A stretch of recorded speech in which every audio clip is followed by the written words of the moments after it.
They left him and his baby to die, until a widow's hands broke through the dirt. The wind blew low and mean that evening, dragging across the barren Modoc plains like a ghost with unfinished business. The sun had already bled into the west, leaving behind a bruised sky heavy with dust and sorrow. Mary Calder, a widow with more grief than gold, trudged along the lonely trail. Her boots were cracked, her hands raw from digging potatoes no one would buy. She'd buried her husband last winter, consumed by fever and cold, and since then, the world had grown quiet except for the whisper of the wind and the cry of coyotes that sang of hunger. But tonight, there was something else in that wind. Something human. She paused, tilting her head. The faintest sound rose through the dirt. Not the rustle of prairie grass, nor the slither of a rattler, but a muffled cry. Weak, desperate, like someone screaming with a mouthful of earth. Mary's breath caught in her chest. She turned slowly, scanning the stretch of ground around her, a lifeless plain speckled with dry sage and burnt soil. Then again, there a faint whimper. Her pulse kicked hard. "Hello?" she called out, her voice trembling against the dusk. No reply came, only that small gasping cry from beneath the ground. She dropped to her knees. Her fingers clawed into the dirt, cold and stubborn. Her nails tore and bled as she scraped faster, ignoring the sting. The earth was shallow at first, just dust and rock, but then it softened, darkened, and moved. A hand. Her heart jumped. A man's hand, brown and trembling, clawed upward from the soil as if the dead themselves were rising. She gasped, recoiling, but the cry came again, weaker this time, smaller. A baby. Mary's tears blurred her sight as she dug frantically, uncovering what looked like a burial, fresh, hastily done. Beneath the dirt lay a Modoc warrior, barely breathing, his face smeared with blood and ash. His chest barely lifted, his lips blue, and in his arms, wrapped in a torn deer hide, was a newborn child. Mary's hands shook. She'd heard stories of the Modoc War, how soldiers burned their camps, how vengeance spread like wildfire. But this was no enemy. This was a father and his baby, buried alive, God Almighty, she whispered, brushing dirt from the child's face. The baby coughed, gasping for air, its tiny fingers grasping the air. Mary didn't think. She tore off her shawl, wrapped them both, and whispered, "You hold on, you hear me? You hold on." The man's eyes fluttered open, dark, deep, and filled with pain. He tried to speak, but blood filled his mouth. Mary leaned close, hearing only fragments. "Soldiers. They came. My wife." Then his gaze shifted, landing on his baby. His cracked lips curved faintly, trembling. "Save him," he breathed. Mary gritted her teeth, tears streaking through the dirt on her face. "I'll save you both," she said, her voice breaking. "I swear it." The last light of day flickered across the horizon as she lifted the child and dragged the half-conscious warrior toward her wagon. The wind howled behind her, carrying the scent of smoke and gunpowder. Somewhere out there, death had left its trail. But tonight, under that cold and haunted sky, one widow had clawed life back out of the dirt. Night fell heavy on the plains. The stars came slow, like shy witnesses to what Mary Calder had done. She had no business meddling with the Modoc, no business saving one of their warriors, yet here she was, steering her rickety wagon through the blackened hills, a dying man and his infant swaddled in her arms. The baby's soft whimper cut through the creak of the wheels. Mary pressed the child close, whispering softly, "Hush now. You're safe, little one."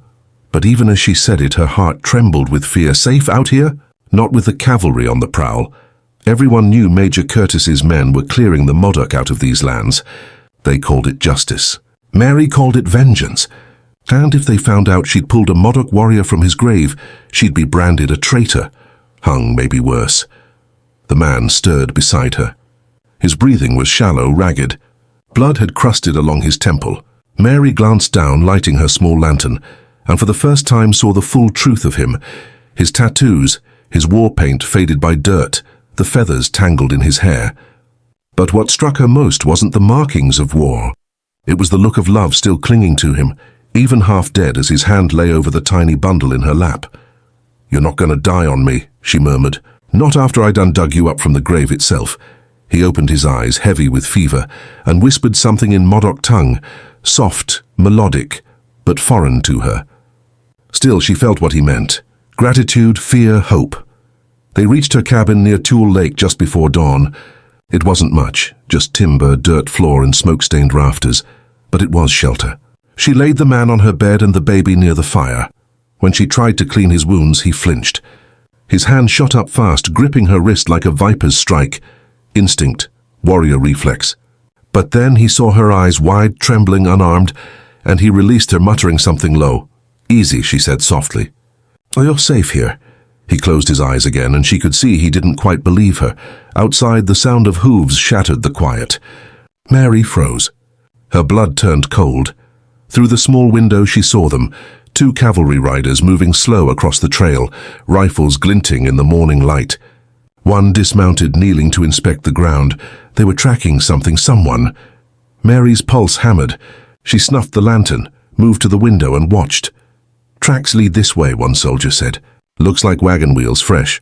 The other spat. "Major said that Modoc chief took a bullet, but slipped the burial. You think some folks around here'd be dumb enough to help him?" Mary swallowed hard. Sweat trickled down her neck. She reached for her rifle hanging above the door, hands trembling, but then she glanced back at the child, cooing softly in her shawl. No. Not yet. Not unless she had to. The soldiers rode off, slow and scanning, the echo of their hooves fading into the pines. When she was sure they were gone, Mary turned back to the man on her bed. His eyes were half open now, his lips moving. "Why they bury you alive?" she asked, her voice barely above a whisper. He stared into the fire for a long time before answering. His English was broken, but his pain was clear. "Betrayed," he rasped, "by one of our own. Told soldiers where I was. They shot me. Thought I'd die. My wife, she tried to run with baby." His voice broke. The baby whimpered, as if feeling the weight of his father's words. Mary's throat tightened. "And they didn't?" He shook his head. "They kill her." The silence that followed was heavy enough to crush the air from the room. Then Mary whispered, "Then she'll be avenged." The warrior looked at her, confusion in his eyes, but also something else. Trust. For the first time in a long while, the widow and the warrior understood each other, not through words, but through grief.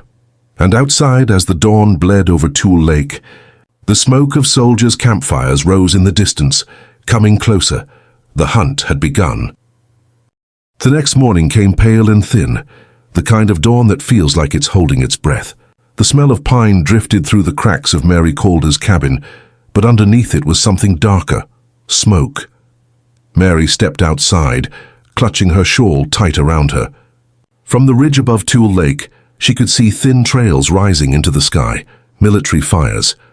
They were searching, burning, erasing whatever was left of the Modoc camps. She felt the ache in her chest twist. Inside, the warrior stirred, whispering something low in his language. The baby cried softly. Mary turned to him. "Hush now," she said gently, though her voice trembled. "They can't find you." Not here, but her mind knew better. They would. The cavalry didn't leave loose ends. She had to hide them now. Mary moved fast, rolling up her sleeves and dragging the old rug near the hearth aside. Beneath it was a trapdoor, an old root cellar she hadn't used since her husband died. The air below smelled of dirt and time, cold and secret. "You're going down there," she whispered, looking at the Modoc man. He shook his head, trying to rise. "No, you—" "No, die for me." Mary's jaw set hard. "You saved nothing by dying. That baby's got a heartbeat 'cause you kept breathing. So I reckon you keep doing that." He stared at her, eyes hollow yet burning. Slowly he nodded. Mary helped him down the ladder, one trembling step at a time. The baby, now quiet, clung to his chest. Once they were both below, Mary covered the trapdoor, rolling the rug back in place just as the sound of hooves split the silence outside. She froze. 3 riders. Blue coats, rifles gleaming.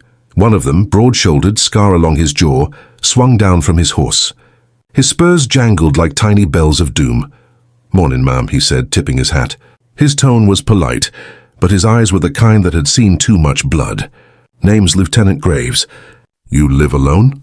Mary forced a faint smile. "Ain't much company to be had out here." He nodded, scanning her yard, his boots crunching over dry earth. "I've seen any Indians come through last night. Word is a Modoc chief survived the shootout. Man's dangerous. Took a few of ours down." Mary's heart thudded so loud she feared he'd hear it. She shook her head. "I ain't seen no one but shadows." Graves studied her a long moment, then sniffed the air. "Funny, you're burning something." Mary swallowed.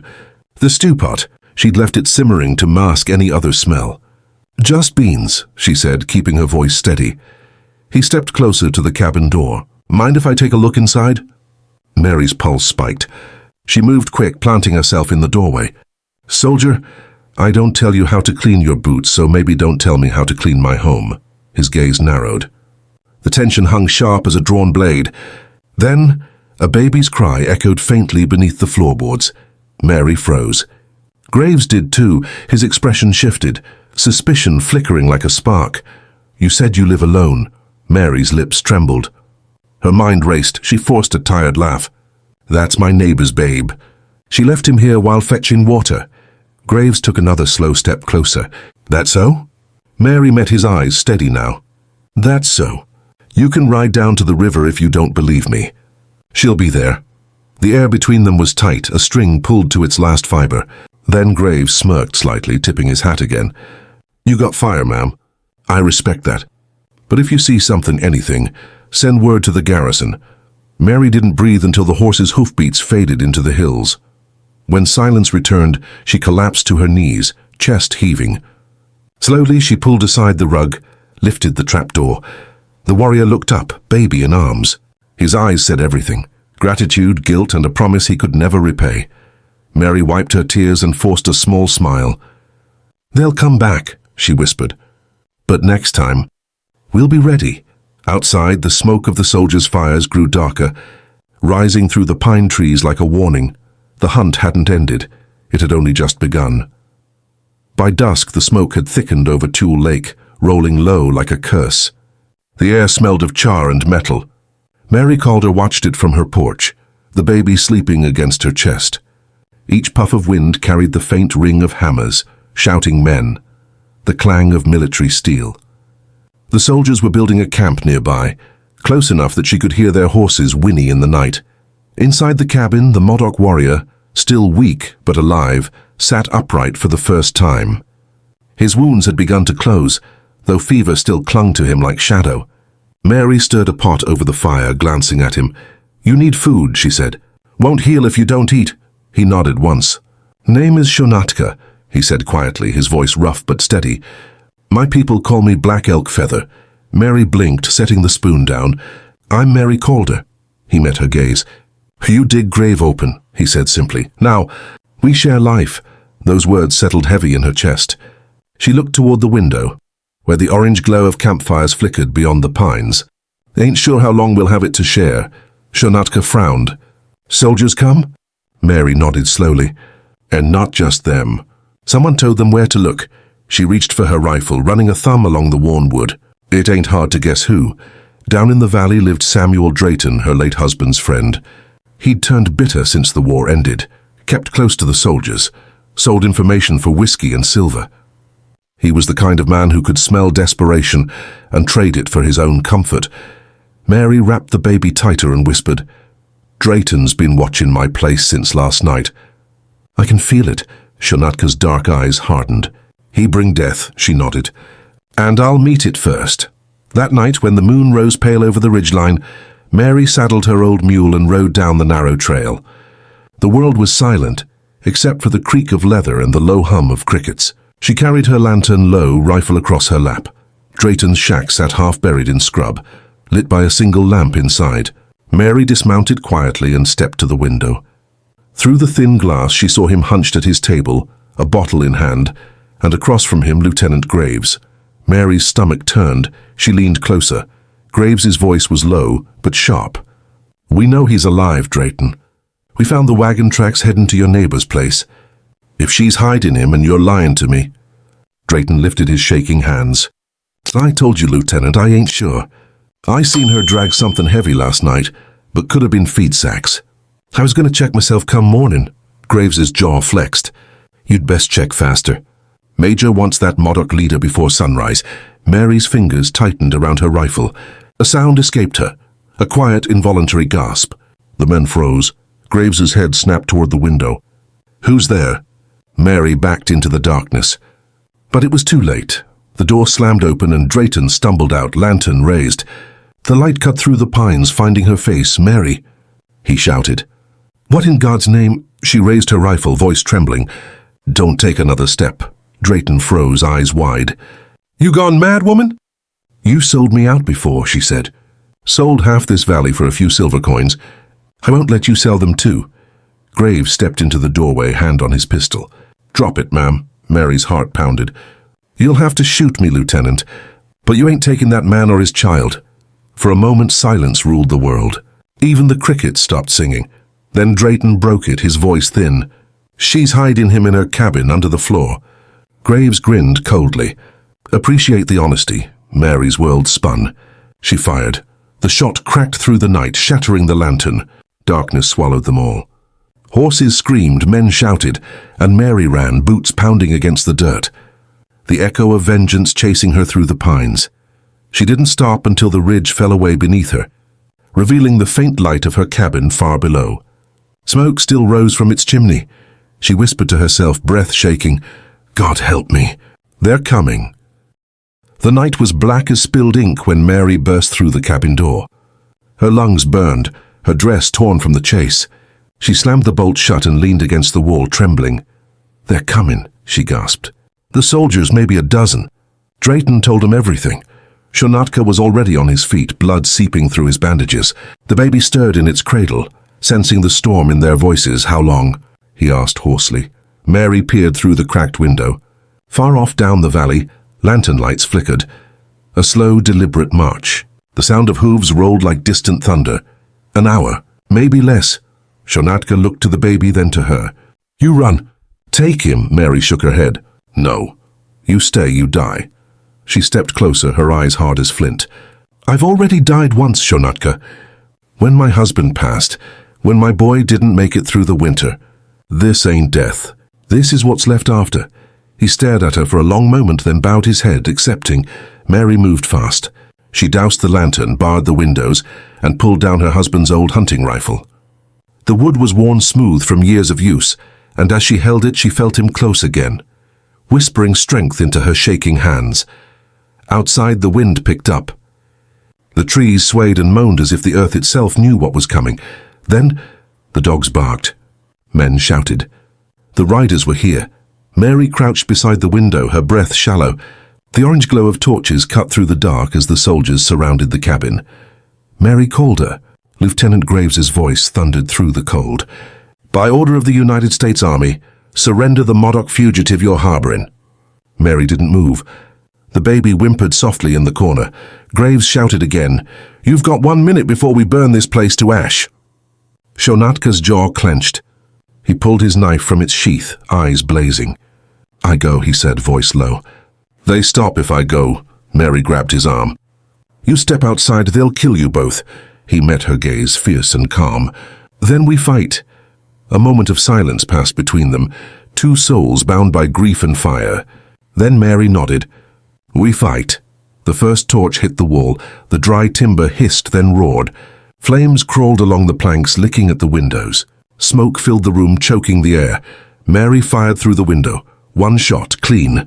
A soldier screamed and fell. The rest shouted, returning fire. Bullets splintered the door, tore through the walls. Shonatka lunged to the window, bow in hand. Each arrow flew silent and sure, cutting through the smoke like vengeance itself. Outside, chaos erupted. Horses bucked, men yelled. Inside, the baby cried louder now.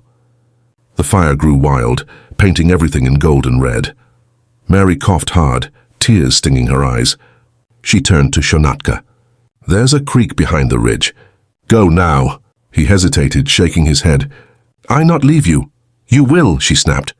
"That baby needs someone to live for him. Go."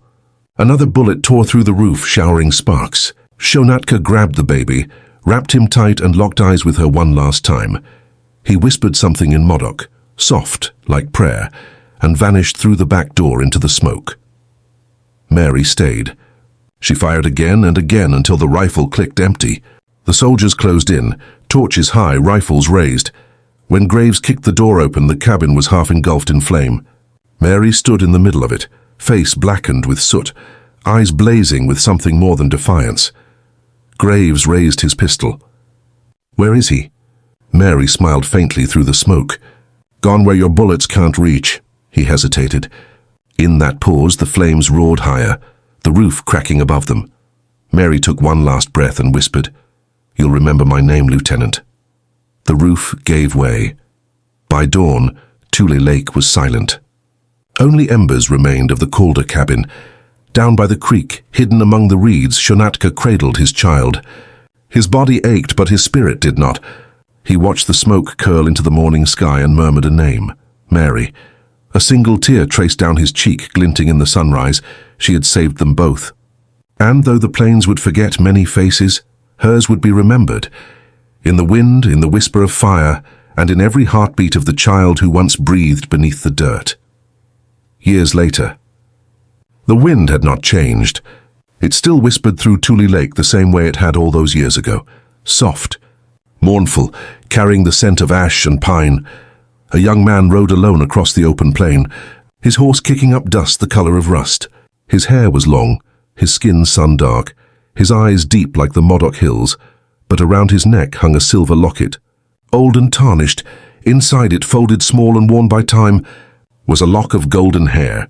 He'd never known whose it was, not until that morning, when an old settler woman in a trading post whispered a name that struck him like thunder. Mary Calder, she'd said, the widow who died fighting for a Modoc man and his baby. Now, standing before the blackened ruins of her cabin, he finally understood. The ground was quiet except for the creak of his saddle and the rustle of wind through the pines. He dismounted slowly, running his fingers along the charred remains of the doorframe. Beneath the soot, something faintly glimmered, the outline of a cross carved into the wood. He knelt. Brushing the ash away, Hearn felt the weight of what once happened here. His father, Shonatka, had told him stories by the fire when he was a boy, of a white woman with eyes like the river, who clawed through dirt and defied soldiers to save them both. He'd called her the woman of smoke. He'd said, if not for her, you'd still be beneath the earth. Now, the son of two worlds stood where her bones once burned, and the truth settled deep in his chest. He whispered, "Thank you." The wind shifted, curling through the trees like a sigh, and for just a moment, just long enough to catch his breath, he swore he could hear a woman's voice carried on the air. "You hold on, you hear me? You hold on." Tears welled in his eyes. He lifted his face to the pale sky, the same sky that had watched her fight and fall, and said softly, "I'm still holding on." He took the locket from his neck, pressed it into the ash, and left it there, gleaming in the morning sun like a promise kept.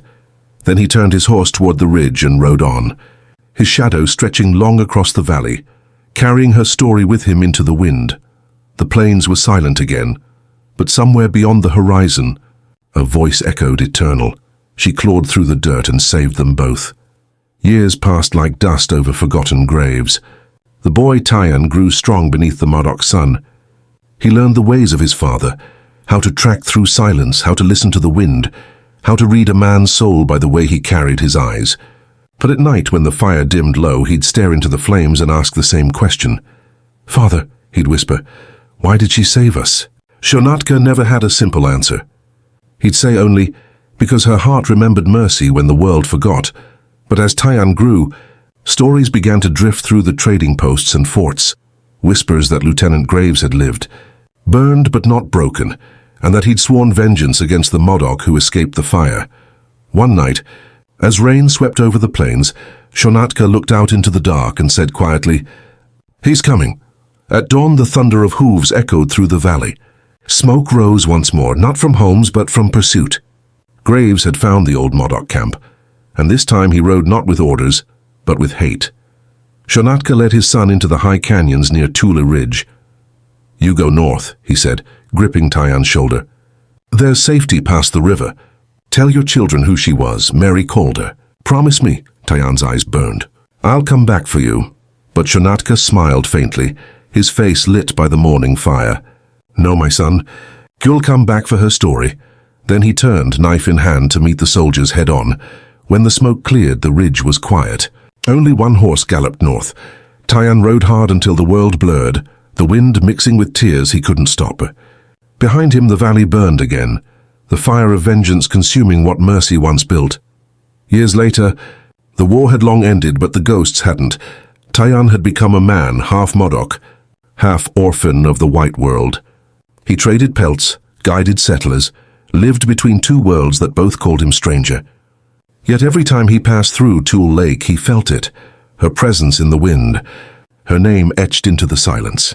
Then one evening, while guiding a group of travelers west, Tayan saw something that stopped him cold. A flag, blue, torn, fluttering on a ridge, and beneath it, the same scarred face he'd only known from stories. Lieutenant Graves, older now, but cruel as ever, Graves was leading a small band of bounty riders. They'd set up camp near the ruins, near what once was Mary Calder's cabin. Tayan felt the blood in his veins go cold. The past hadn't died. It had just been waiting. That night he crept through the trees and listened. Graves was drunk, his voice sharp with memory. "That woman, Calder, she cost me everything. Burned my face, killed my men. And that Modoc devil? I'll find his brat if it takes my last breath." Tayan's hand trembled on the handle of his knife. He could kill him now, end it all. But he remembered his father's words. "You'll come back for her story, not for blood." So he waited, watched, listened, and then something caught his eye, a silver locket hanging from Graves' belt. Mary's locket. Tayan's jaw clenched. He whispered to the wind, "Then I'll take back what's hers." The storm rolled in fast. Rain lashed the valley, turning dirt to blood-red mud. Tayan moved like a shadow through the dark, his knife glinting in the flash of lightning. Graves' men huddled beneath a canvas, laughing, their whiskey dulling their guard. Tayan slipped between the trees, heart pounding, until he reached the commander's tent. Inside, Graves slept, his pistol by his hand. The firelight flickered over his scarred face. Tayan crouched low, eyes fixed on the locket that gleamed beside him. He reached slowly, fingers trembling, a snap. A twig underfoot. Graves' eyes shot open. He grabbed his pistol and fired. The blast tore through the canvas, lighting up the rain. Tayan dove aside, rolled, and charged. The two men collided in the mud, knife against gun, blood mixing with rain. Graves snarled, "You're his boy, ain't you? That dirt rat's spawn." Tayan drove his knee into the man's chest, wrenching the pistol away. "And you're the reason Mercy burned," he spat. They struggled in the storm's roar. Then, with a final surge, Tayan thrust the knife deep, ending the fire that had haunted generations. When it was done, he fell to his knees, rain washing the blood away. He looked at the locket clutched in his hand and whispered, "This belongs to her." Lightning cracked overhead, illuminating the ruins of the old cabin in the distance, ashes now swallowed by time. At sunrise, the storm broke. The air was clean again. Tayan buried Graves beneath the same soil his father once escaped. Then he climbed to the ridge overlooking Tool Lake and held the locket high to the light. Inside was still the same golden strand of hair, Mary Calder's. He opened it, placed a feather from his own braid inside, and closed it gently. "Now you'll rest together," he whispered. He hung it on the branch of an old pine, the only tree still standing where her cabin once was, and rode north. The wind stirred through the branches, humming softly, almost like a woman's voice saying goodbye. As the plains stretched endless before him, Tayan felt peace for the first time. Not victory, not revenge, just peace. He understood now what his father meant. Stories were the only things that never died. And somewhere in that boundless western sky, a widow's soul smiled through the clouds, watching the child she saved ride on through the world she once saved him from. The dirt that breathed had become the wind that remembered. Some stories end in fire, others in silence, but the ones worth telling end in remembrance. Mary Calder didn't just dig two souls out of the dirt. She dug out the last piece of humanity this land had left, and though her name was forgotten by history, her mercy became legend. Because sometimes the West wasn't won by men with guns. It was saved by women who still believed in compassion, even when the world turned to dust. If you enjoyed this story, don't forget to hit that like button and subscribe for more unforgettable tales from me. And make sure to tap the bell icon so you never miss a new episode. Thanks for watching.